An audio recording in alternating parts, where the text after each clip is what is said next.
gente, tudo bem? Bom, hoje nós vamos falar do ambiente econômico. Quando a gente pensa em estrutura de internacionalização, geralmente eu diria que é por onde as organizações têm o maior peso dentro do processo decisório de expansão ou não e na escolha do mercado.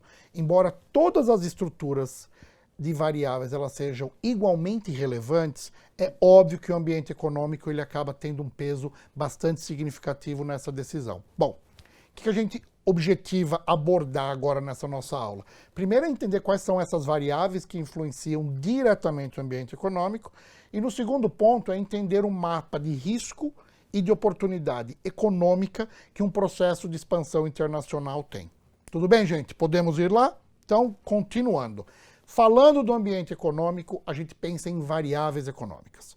Então, toda vez que a gente trabalhar com a estrutura de análise PESTEL, levando em consideração o prisma do ambiente econômico, do que nós estamos falando em suma com relação a foco de análise? O primeiro ponto deles é taxa de câmbio, taxa de inflação, taxa de juros e rendimento disponível da população.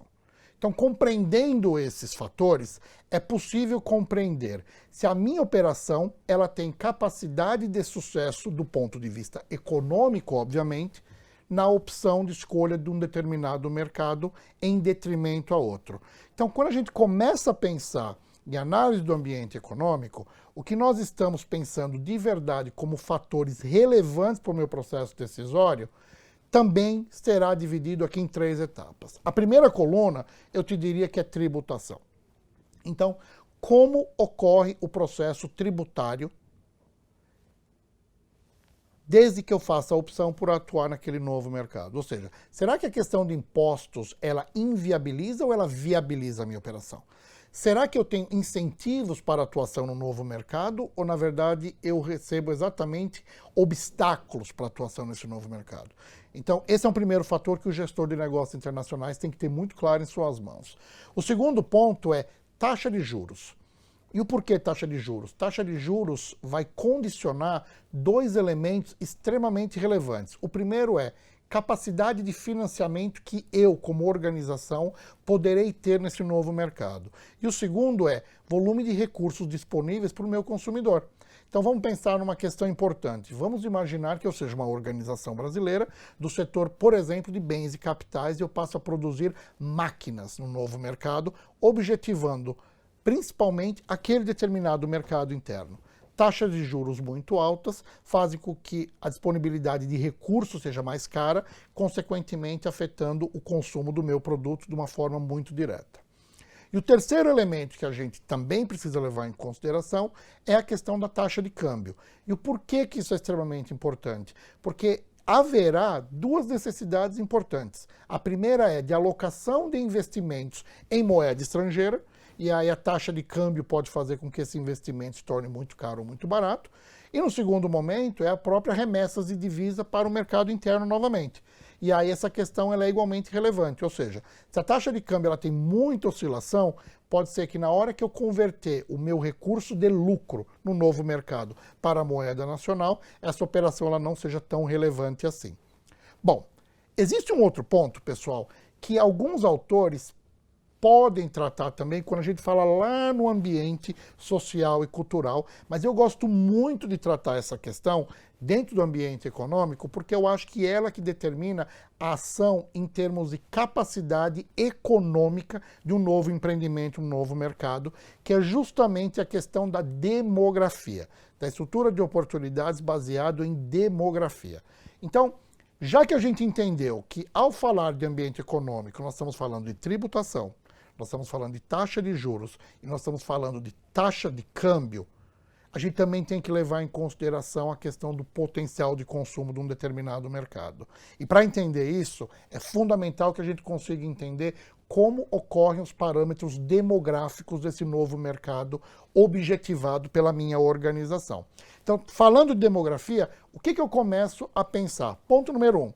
Como se dá o processo de crescimento da população? Primeiro ponto, ele cresce ou ele decresce? Segunda questão, a composição dessa população, como que ela está dentro da pirâmide etária, por exemplo? Eu tenho um país com um novo mercado muito jovem ou eu tenho uma pirâmide invertida onde eu tenho poucos jovens e uma população sênior maior. Por que isso é tão importante? Porque dependendo do meu produto, automaticamente a minha base de consumo ela pode ser aumentada, potencializada ou reduzida. O terceiro elemento é, existem elementos de mercados étnicos desse novo mercado que é o objetivo, e eles são relevantes? A gente já puxa para um outro elemento que é nível de instrução.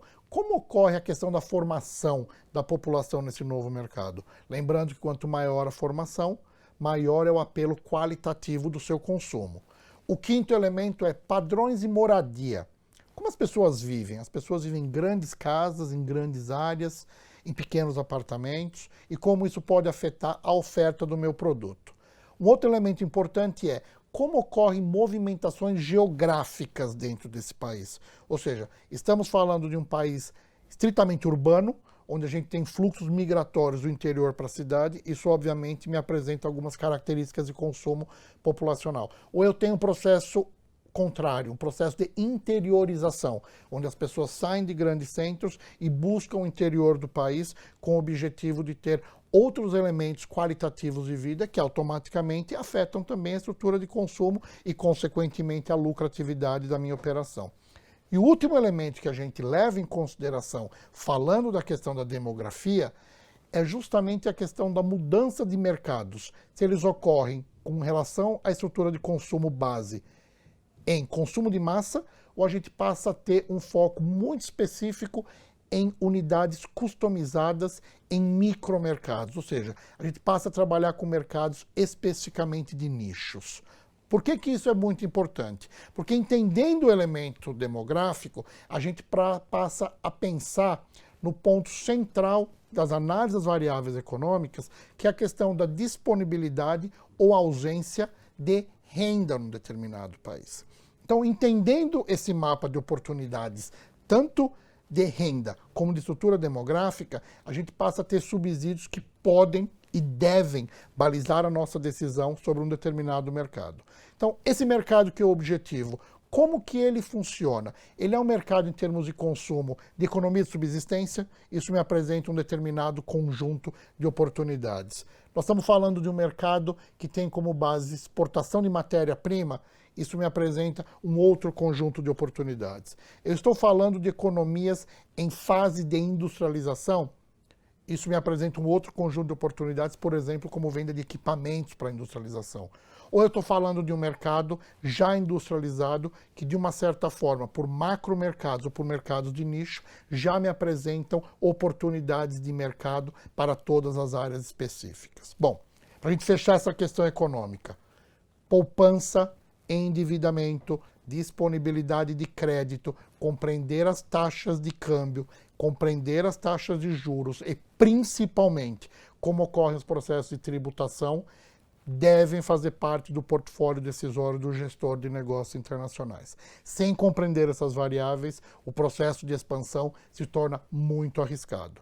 E, obviamente, como a gente já conhece que o processo da análise do ambiente global deve levar em consideração todas essas variáveis ambientais, os senhores, como gestores de negócios internacionais, certamente vão levar em consideração todos esses elementos do ambiente econômico para o processo decisório. Tá bom? Bom, pessoal, então agora a gente termina o ambiente econômico e na nossa próxima aula nós vamos falar do ambiente social e cultural. Diria que talvez seja até o meu preferido, tá bom? Um abraço, tchau!